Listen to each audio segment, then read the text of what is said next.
Jonathan Jones of the Charlotte Observer was live tweeting this out, tweeting out pictures because the accident appeared right outside his place of work. And he joins us live now here on the Rich Eisen Show, Charlotte Observer, at JJones9. Your Twitter handle was white hot to the touch, Jonathan, yesterday.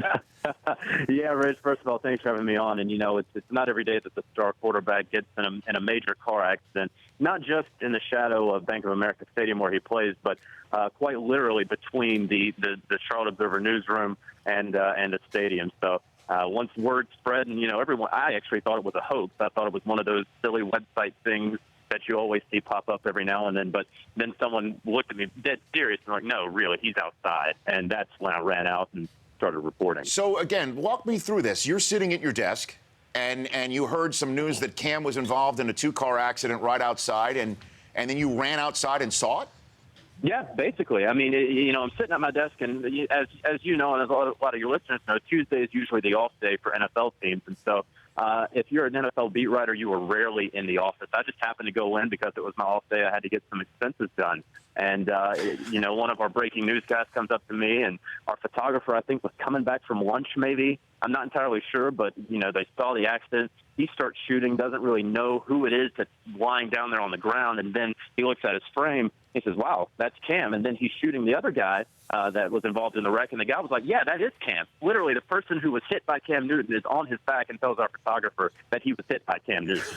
and so then word spreads to the newsroom very quickly, and then we run out there, and, of course, that's when you start seeing the reporting. And you know what? Cam gets taken off on the stretcher into the ambulance, and I think people around Charlotte started getting word of it through radio, TV, and other means, and then they started taking lunch breaks and walking out, taking photos and video of his truck being towed away.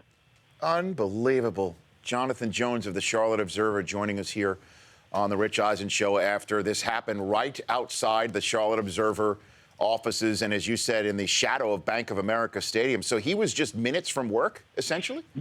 Yeah, I mean, it's essentially, literally, all that stuff. I mean, you take a right down at the light that he was going to, you go through one more stoplight, and then you take a right into his parking space. So he was going to be at work in about 2 minutes.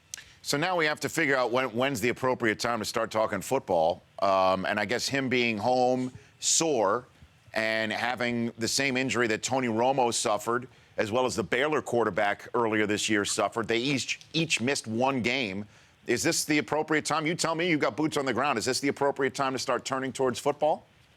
Yeah, I mean, you kind of have to. And, you know, this is really best-case scenario with Cam Newton. You can't imagine that you get into such an accident where your vehicle flips multiple times, and you can't come out unscathed. Something has to happen. But the fact that he has two fractures in his lower back, and it didn't end up worse. Also, I want the listeners to understand, he flipped onto an overpass. And so this is an overpass over a major interstate that his car was on its passenger side.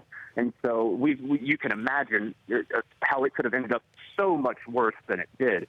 And so the fact that he came out of this with just these injuries and some stiffness and soreness, no concussion, no internal injuries, it's pretty amazing. It's nothing short of remarkable.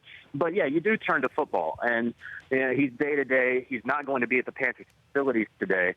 And so with this being their first big work day for the Tampa Bay Buccaneers, considering Romo, considering Bryce Petty of Baylor did not play the week after suffering it, it is highly unlikely that he will play this week. In fact, we're going to go ahead and say that he's out, and Derek Anderson will be the starter for the Panthers. Right, just like he was in Week 1 when Cam couldn't go with the sore ribs, and he beat the same team. So in terms of the football, it's a quarterback that's already beaten the Bucs. Jonathan, I know you have to run. I appreciate you taking some time and jumping on, and we'll chat with you down the line. Absolutely, Rich. Thank you. You bet. That's Jonathan Jones at JJones9. The Rich Eisen Show, weekdays at noon Eastern. On Audience.